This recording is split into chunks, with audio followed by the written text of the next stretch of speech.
목요일, 금요일 여러분의 큐티를 도와주는 해설 가이드입니다. 어제는 성탄절 때문에 어, 큐티를 준비를 못했고요. 오늘은 12월 달 이제 마지막 큐티 금요일 묵상이 되겠습니다. 오늘 마지막 묵상할 내용은요. 마태복음 27장 45절에서 66절이고요. 제목은 무덤을 지키는 자들, 그들이 막을 수 없는 생명의 약속이라는 제목을 가지고 오늘 묵상하겠습니다. 오늘 말씀을 요약하면요. 온 땅에 어둠이 임한 가운데 예수님은 온 인류의 죄를 지고 십자가에서 돌아가십니다. 예수님의 죽음에 따른 몇 가지 사건들과 백부장의 고백은 예수님의 죽음이 하나님의 구원의 계획을 완성하기 위한 것이라는 사실을 뒷받침해주고 있어요. 여기 나와 있는 아리마대 요셉은 죽음을 수습하여 자신의 새 무덤에 예수님을 모시고요. 예수님을 처형하고 장사까지 했음에도 혹시 부활하지 않을까 걱정이 된 종교 지도자들은 빌라도에게 요청하여 무덤을 지키게 하는 그런 내용이 오늘 말씀의 요약이 되겠습니다. 45절에서 53절 말씀을 먼저 보겠습니다. 제6시로부터 온 땅에 어둠이 임하여 제9시까지 계속하더니 제9시쯤에 예수께서 크게 소리질러 가라사대 엘리 엘리 라마 사막다니 하시니 이는 곧 나의 하나님 나의 하나님 어찌하여 나를 버리셨나이까 하는 뜻이라. 거기 섰던 자 중 어떤 이들이 듣고 가로되 이 사람이 엘리야를 부른다 하고 그 중에 한 사람이 곧 달려가서 해용을 가지고 신포도주를 머금게 하며 갈대에 꿰어 마시우거늘 그 남은 사람들이 가로되 가만두어라 엘리야가 와서 저를 구원하나 보자 하더라. 예수께서 다시 크게 소리 지르시고 영원히 떠나시다. 이에 성소 휘장이 위로부터 아래까지 찢어져 둘이 되고 땅이 진동하여 바위가 터지고 무덤이 열리며 자던 성도의 몸이 많이 일어나되 53절 예수의 부활 후에 저희가 무덤에 나와서 거룩한 성에 들어가 많은 사람에게 보이니라. 여기까지의 말씀은 십자가의 예수님을 가리키는데요. 여기서 나오는 제6시는 그때 당시 유대 시간으로 정오를 가리킵니다. 대낮에 어둠이 3시간 동안 온 땅을 덮었다고 하는 것이죠. 여기서 나오는 온 땅은 유대 지역을 가리키고 있는 것입니다. 대낮에 온 땅이 캄캄해졌으므로 이 계획은 초자연적인 사건이고 하나님의 계획을 의미하는 그런 사건이겠죠. 예수님은 큰 소리로 부르짖어 말하였어요. 여기서 큰 소리로 부르짖었다는 것은 기도하는 그런 모습을 가리키고 있습니다. 시편 22편 2절에 보면은 내 하나님이여 내가 낮에도 부르짖고 밤에도 잠잠치 아니하오나 응답치 아니하시나이다 라고 구약 성경 시편에 이렇게 써 있는데 그 말이 지금 이루어지고 있는 것이죠. 여기 나와 있는 엘리는 히브리어로 나의 하나님이란 뜻이고요. 라마 사박다니는 왜 나를 버리셨습니까? 라는 아람어로 된 그런 뜻입니다. 받으신 예수님은 아버지의 처참한 외면 속에서도 고통을 당하고 있었던 것이죠. 사람들은 예수님이 엘리야에게 도움을 호소하는 것이라고 그렇게 예측을 했어요. 하나님께 호소하였지만 안 되니까 이제 차선책으로 엘리야를 호소하는 것처럼 사람들은 그렇게 생각을 했었고요. 또한 어떤 사람들은 해면에 신포도주를 적시어 막대에 꿰어 마시게 하였습니다. 신포도주는 당시 농부들이 마셨던 값싸고 질 낮은 포도주로서 가난한 사람들이 사용한 그런 포도주의 종류입니다. 사람들은 예수님의 생명을 주고 연장하여 정말 엘리야가 오는지 알아보려고 호기심으로 그렇게 신포도주를 예수님께 제공한 것으로 보입니다.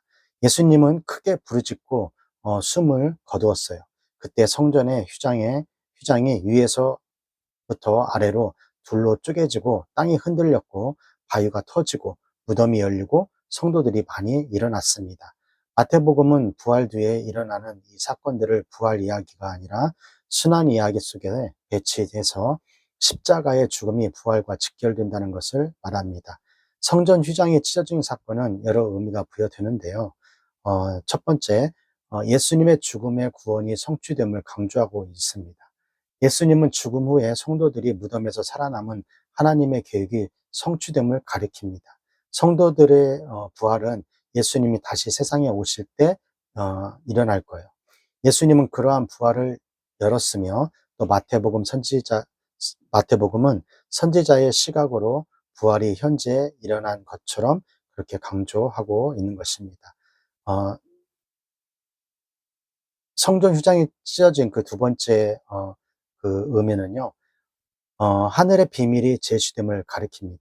당시 성도들은 성전의 휘장을 하늘의 궁창으로 여기기 때문에 예수님의 죽음으로 보이지 않던 하늘의 뜻이 이 땅에 보이게 되는 것이죠. 즉, 성전 휘장이 찢어진 것은 하늘 문이 열린 것을 뜻합니다. 하나님과의 교제는 그래서 하나님의 아들 예수님으로부터 가능하게 되는 것이죠. 예수님의 십자가의 죽으심이 바로 복음이라는 것입니다. 54절에서 56절까지 말씀을 보도록 하겠습니다. 백부장과 및 함께 예수를 지키던 자들이 지진과 그 되는 일들을 보고 심히 두려워하여 가로되 이는 진실로 하나님의 아들이었도다 하더라. 예수를 섬기며 갈릴리에서부터 쫓아온 많은 여자가 거기 있어 멀리서 바라보고 있으니 56절 그 중에 막달라 마리아와 또 야고보와 요셉의 어머니 마리아와 또 세베대의 아들들의 어머니도 있더라. 56절까지는 예수님의 증인들이 나와 있는데요. 사형을 집행한 로마 백부장, 그 다음에 군인은 이 사람이 진실로 하나님의 아들인 걸 그렇게 고백하고 있어요. 로마 군인들로 말하게 하는 것은 하늘의 구원이 계시가 되고 구원의 길이 열린 것으로 그렇게 보여줍니다. 그래서 로마 군인들과 그 백부장에게 그렇게 입을 열어 얘기할 수 있게 했던 것이죠. 이번에는 이런 하나님의 계시가 바로 로마 백부장과 군인들의 입에서 나왔다는 거예요. 하늘의 진리가 이방인들에게 정해진 것이죠. 이로써 마태복음은 이방인들로 하여금 하나님의 구속사역이 성취되고 있음을 지금 말해주고 있는 것입니다. 로마인들에게 하나님의 아들은 가이사랴를 가리키고 있는데요. 로마의 백부장과 군인은 하나님의 아들이 가이사랴가 아니라 하나님의 아들은 십자가에 죽으신 예수라는 것을 지금 깨닫게 된 것입니다.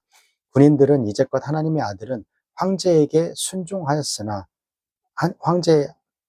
황제에게 그렇게 순종했으나 하나님의 아들이 예수님이란 것을 알고는 그 순종의 대상이 지금 예수 쪽으로 바뀐 것이에요. 그리고 예수님을 끝까지 따랐던 여기 사람들은 바로 56절에 보면은 여자들이 나타나는데요. 십자가의 처형장까지 따라와 그 모습을 보였던 것이 여자들이에요. 제자들은 다 떠났고 도망쳤지만 십자가의 처형장까지 따른 사람은 바로 여자들이었다는 것이죠. 결국 예수님의 무덤까지 따르고 부활의 첫 증인이 된 것입니다. 마지막으로 십자가 앞에 세 명의 여인이 등장하는데요. 막달라 마리아와 그다음에 야고보와 요셉의 어머니 마리아와 또 세베대의 아들 어머니가 지금 거론이 되고 있습니다. 예수님을 따랐던 신뢰했던 그렇게 남성들의 이름은 전혀 거론이 되지 않고 있는 걸 볼 수가 있네요. 가장 가까이서 모셨던 따랐던 베드로, 가룟 유다와는 정반대의 모습들이 바로 이 여인들의 모습에서 볼 수가 있는 것입니다. 57절에서 61절까지 보도록 하겠습니다. 저물었을 때에 아리마대 부자 요셉이라 하는 사람이 왔으니 그도 예수의 제자라. 빌라도에게 가서 예수의 시체를 달라 하니 이에 베드로가 내어주라 분부하거늘 요셉이 시체를 가져다가 정한 세마포에 싸서 바위 속에 판 자가 새 무덤에 넣어두고 큰 돌을 굴려 무덤 문에 놓고 가니 61절 거기 막달라 마리아와 다른 마리아가 무덤을 향하여 앉았더라. 61절까지는 아리마다의 요셉과 여자들인데요. 유대 사회에서는 저녁부터 하루가 시작되기 때문에 예수님의 죽음 이후에 하루가 시작되었습니다. 예수님은 금요일 날 죽으셨고 날이 지금 저물은 거예요. 또 바로 안식일이 시작되기 때문에 따라서 빨리 시체를 수습하여 매장해야 했던 것이죠. 그래서 아리마대 요셉은 이 일을 자처해서 자신의 돈을 가지고 그 무덤을 제공을 해줬는데요. 이 요셉을 살펴보면은 이 요셉은 아리마다 출신의 부자였어요. 성경은 요셉을 공회원이라고 했고요. 하나님 나라를 기다리는 자라고 설명하는 반면에 마태복음에서는 그가 부자라고 묘사를 하고 있습니다. 당시 부자들은 가난한 사람들에게 무덤을 제공하기도 했지만 예수님처럼 죄 때문에 처형당한 사람에게는 무덤을 어, 제공하는 일에 대해서는 큰 어떤 용기가 필요했던 거예요. 이미 11제자가 도망간 것처럼 예수님과 엮이는 일은 매우 위험한 일이었어요. 그러나 요셉은 예수님의 죽음에 적극적으로 반응을 하였습니다. 요셉은 부자였고 명성이 있으므로 빌라도에게 어렵지 않게 쉽게 요청하였을 거예요. 요셉은 예수님이 죽기 전에 빌라도에게 요청을 하였을 것이고 빌라도도 아무렇게나 시체를 처리하는 것을 원치 않았을 것입니다. 그는 예수님을 깨끗한 세마포로 시체를 쌓았어요. 이는 요셉이 세무덤, 세마포를 사용했음을 의미하고 있는데요. 십자가에서 죽은 사람은 명예로운 곳에서 묻히지 못하지만 요셉은 예수님을 위해 이렇게 잘 된 정돈된 그런 새 무덤을 제공을 했던 것이죠. 성경은 무덤을 목격한 사람을 증인으로 이름까지 제공합니다. 그 다음에 또한 부자 청년은 우리가 그 성경에 볼 때 부자 청년이 나오잖아요. 돈 많은 그 부자 청년은 물질 때문에 예수님을 따르지 못했지만은 그것과는 달리 여기 보는 요셉은 예수님의 시체를 위해 자신의 재산을 쓰게 되는 것을 볼 수가 있어요. 이런 점에서 요셉은 제자의 모습을 보이고 여자들 또한 참 제자의 모습을 보이고 있는 것이에요. 가장 낮은 모습으로 죽은 예수님을 이들은 끝까지 따랐던 것이죠. 여자들은 예수님의 주변에 있는 사람들이 아니라 예수님의 중심을 차지하는 사람들이었던 것입니다. 본문에 여자들은 끝까지 함께 했던 것으로 여자들은 강한 그런 사람들이라는 것을 알 수가 있게 됩니다.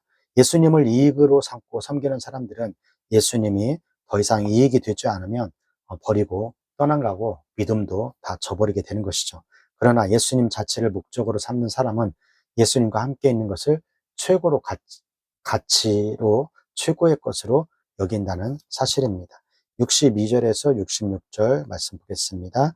그 이튿날은 예비일 다음 날이라 대제사장들과 바리새인들이 함께 빌라도에게 모여 가로되 주여 저 유혹하던 자가 살았을 때에 말하되 내가 사흘 후에 다시 살아나리라 한 것을 우리가 기억하노니 그러므로 분부하여 그 무덤을 사흘까지 굳게 지키게 하소서. 그의 제자들이 시체를 도적질하여 가고 백성에게 말하되 그가 죽은 자 가운데서 살아났다 하면 후에 유혹이 전보다 더 될까 하나이다 하니 빌라도가 가로되 너희에게 파수꾼이 있으니 가서 힘대로 굳게 하라 하거늘 66절 저희가 파수꾼과 함께 가서 돌을 임봉하고 무덤을 굳게 하니라. 66절까지는 돌로 무덤을 지키는 사람들을 나오는데요.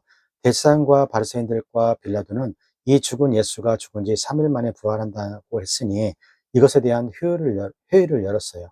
이들은 로마 총독에게 주라는 표현을 하면서 진정한 예수님께는 거짓말쟁이라는 그런 표현을 지금 용어를 사용하고 있습니다. 그러면서 3일 동안 무덤을 지켜야 한다고 해요.